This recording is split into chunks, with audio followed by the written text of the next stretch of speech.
Bunlar ulduzlardır.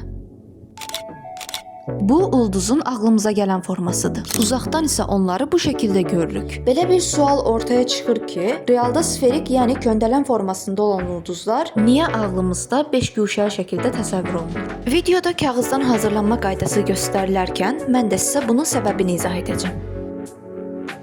Ulduzun beşguşəli təsvir edilməsinin səbəbi konkret verilməsə də, tarixi araşdırsaq aşkar edərik ki, bu minilliklər boyu müxtəlif mədəniyyətlərdə formalaşmış bir simvoldur. İlk beşguşəli ulduz təsviri qədim Şumerlərə məxsusdur. Qədim Misirlilər də ulduzu təsvir edərkən beşguşəli ulduz heroqlifindən istifadə ediblər. Yunan Pifaqorçuları bu simvolu simmetriya, mükəmməllik və harmoniya rəmzi kimi dəyərləndiriblər. Beşguşəli forma aydın və rahat göründüyü üçün zamanla standart ulduz simvolu kimi qəbul edilib.